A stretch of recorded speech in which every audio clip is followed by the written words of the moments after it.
Baik, itu tadi tentang lambung ya teman-teman. Sekarang saya melanjutkan untuk usus halus.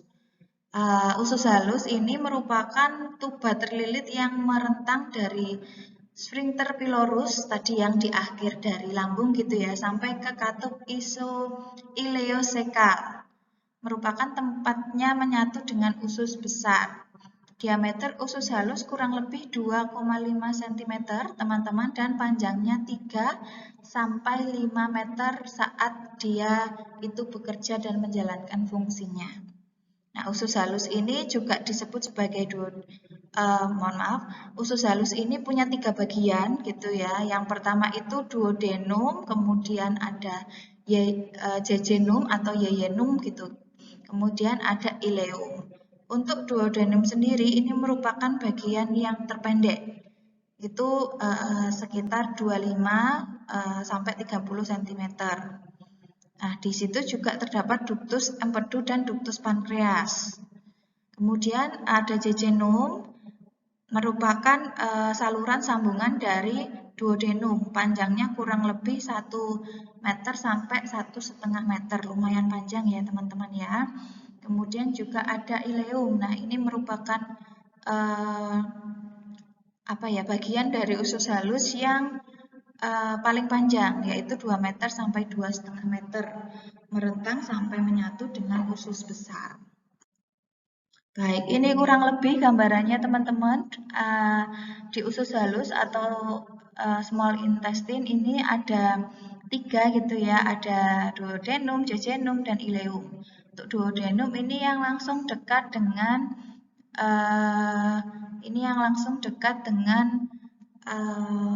lambung gitu. Kemudian untuk yang jejunum berada di tengah, kemudian untuk yang ileum itu berada di bagian bawah. Yang paling panjang apa? Yang paling panjang adalah ileum gitu. Oke. Nah, fungsi dari usus halus sendiri itu mengakhiri proses pencernaan makanan yang dimulai dari mulut dan di lambung. Maksudnya apa? Ketika di usus halus ini mulai terjadi absorpsi gitu.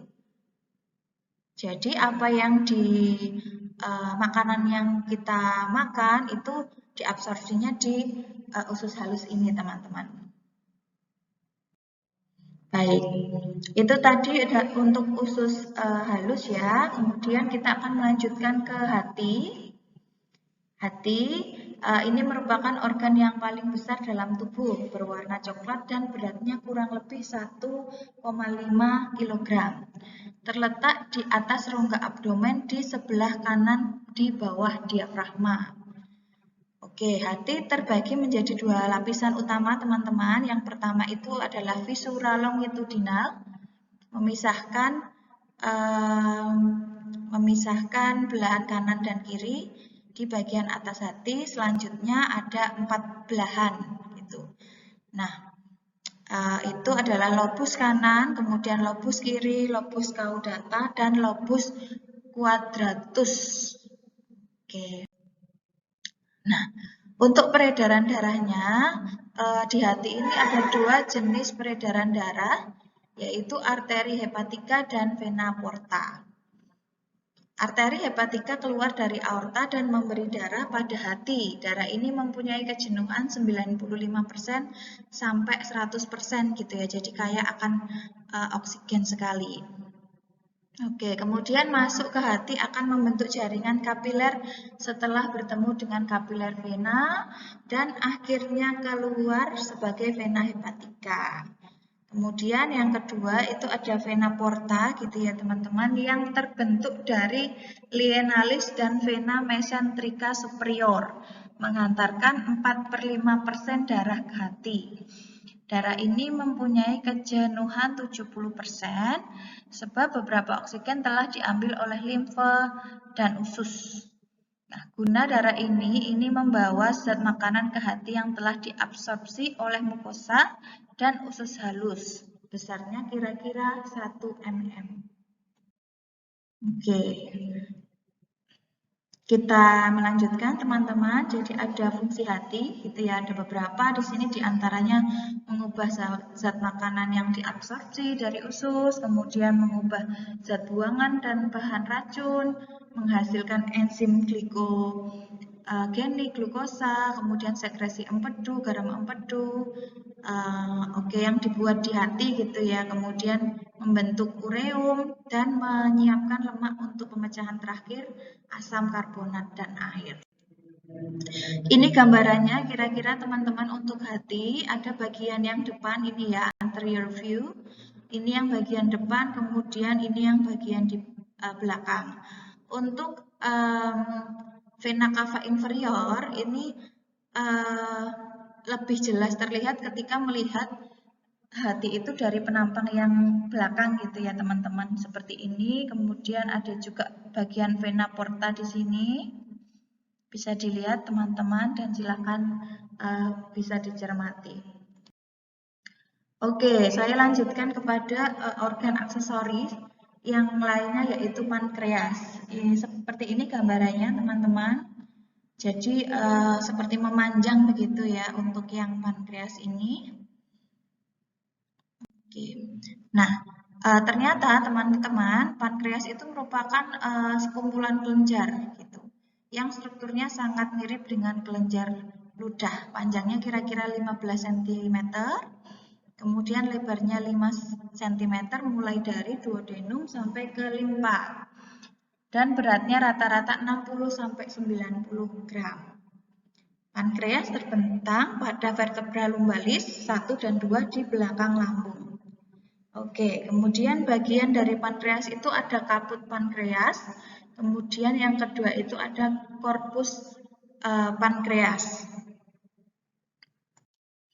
Oke, hasil sekresi pankreas itu ada yang disebut dengan hormon insulin ya teman-teman. Ini merupakan sebuah hormon yang berfungsi untuk transportasi dari glukosa ke dalam sel. Karena kalau kekurangan hormon ini, glukosa itu tidak bisa masuk ke dalam sel.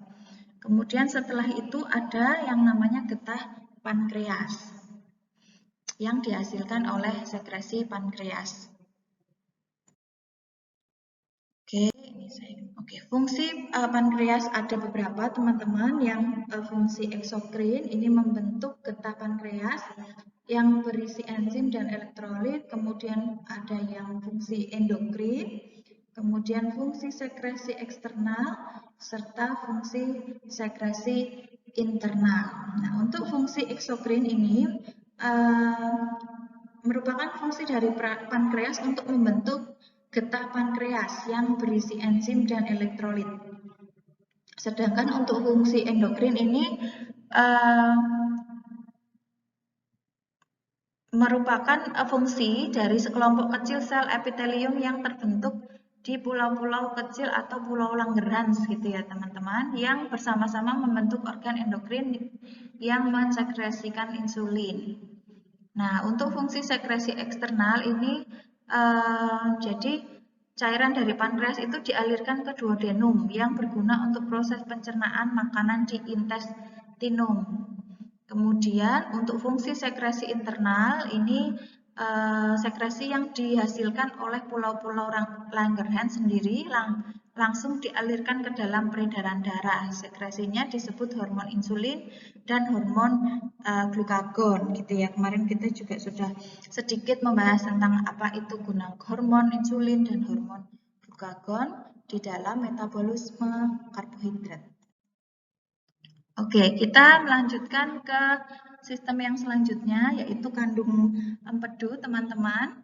Letaknya ada di sini ya.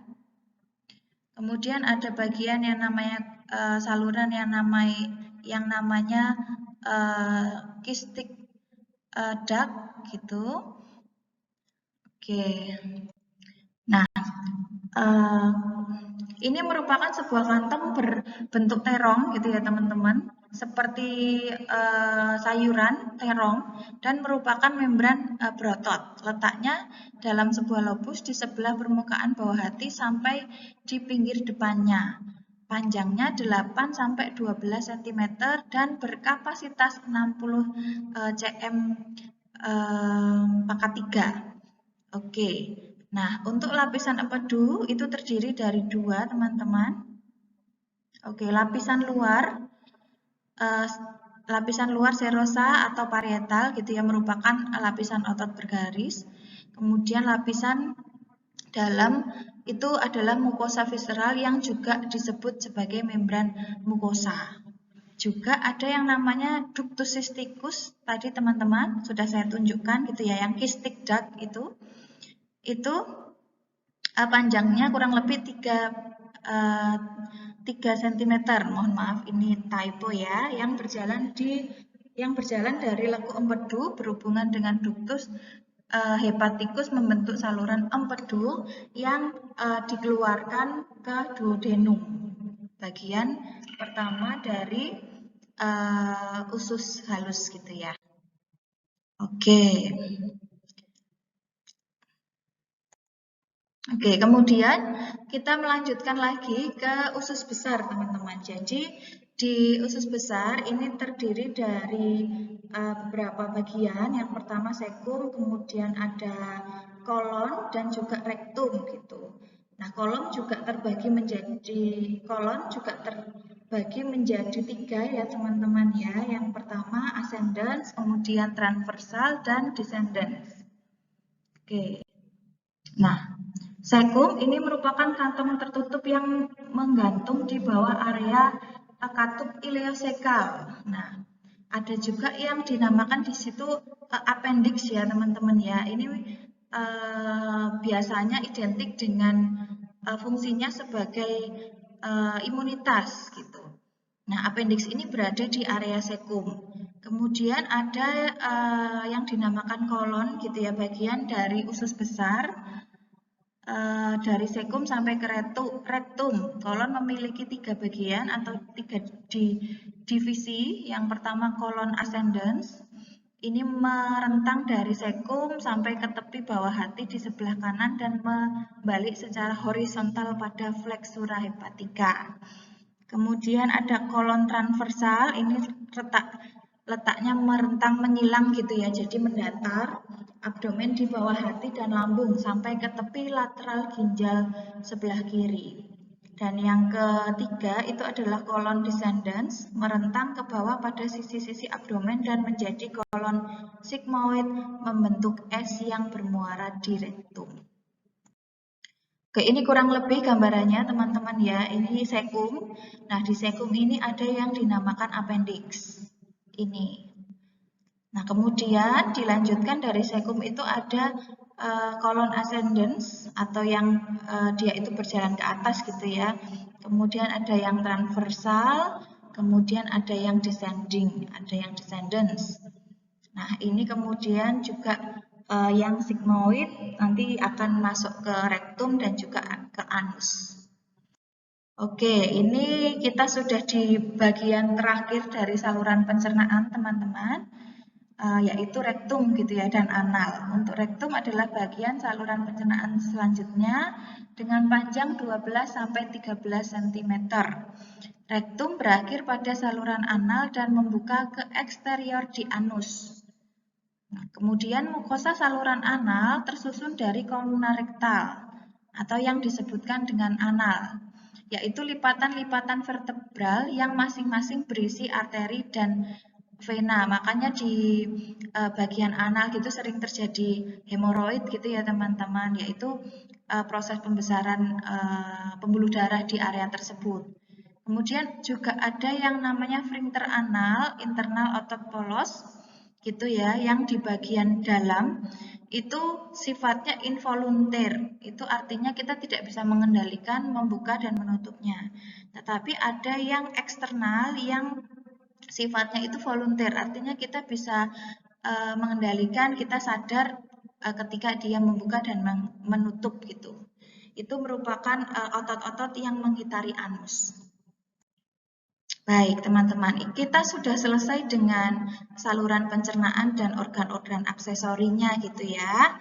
Sekarang saya akan melanjutkan ke metabolisme zat makanan. Jadi metabolisme zat makanan yang akan saya sampaikan ini bukan yang seperti kemarin, tetapi lebih kepada bagaimana makanan itu ketika masuk ke saluran pencernaan kemudian terserap ke saluran yang membawanya gitu. Oke, kita mulai dulu dari pencernaan karbohidrat. Jadi kita tahu bahwa jenis-jenis karbohidrat itu ada polisakarida, disakarida, dan monosakarida. Yang bisa diserap oleh tubuh kita itu adalah monosakarida, teman-teman ya. Oke, pencernaan karbohidrat dimulai dari mulut, tempat adanya amilase. Nah, saliva kemudian memecahnya menjadi glukosa yang lebih sederhana, yaitu berupa maltosa dan dextrin.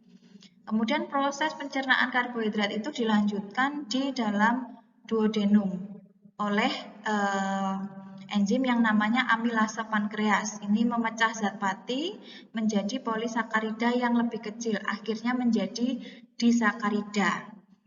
Kemudian di dalam usus halus itu getah usus halus mengandung enzim maltosa, laktosa, dan sukrosa yang memecah jenis-jenis disakarida tersebut menjadi glukosa atau monosakarida yang akhirnya bisa diabsorpsi. Baik, kemudian saya akan melanjutkan ke pencernaan lemak gitu ya. Jadi lemak ini tidak dicerna di bagian mulut dan lambung, teman-teman. Dia akan mulai dicerna ketika berada di duodenum. Jadi sifat fisik globul lemak diubah dengan mengemulsi kerja empedu. Tadi empedu itu keluar dari kantong empedu gitu ya, kemudian meningkatkan permukaan daerah enzim lipase dari pankreas. Lipase memecahkan lemak menjadi asam lemak dan gliserol yang diabsorpsi dari usus halus. Dalam usus halus, lemak dibuat kembali dalam bentuk partikel kecil disertai protein yang dikenal dengan kilomikron gitu ya. Ini diabsorpsi ke dalam sistem limfatik usus halus dan diambil dalam saluran darah. Oke.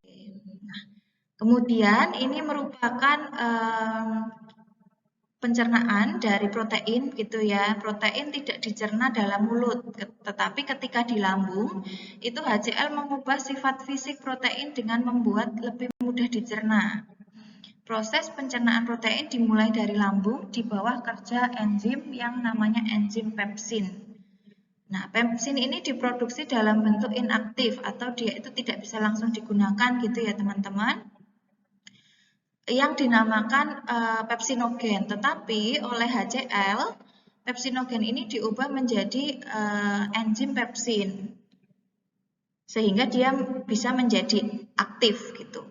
Nah, pepsin memecah protein makromolekular menjadi fragmen yang lebih kecil yang disebut peptida.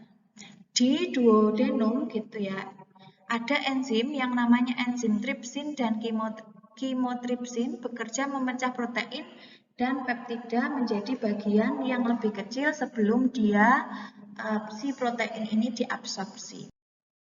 Oke.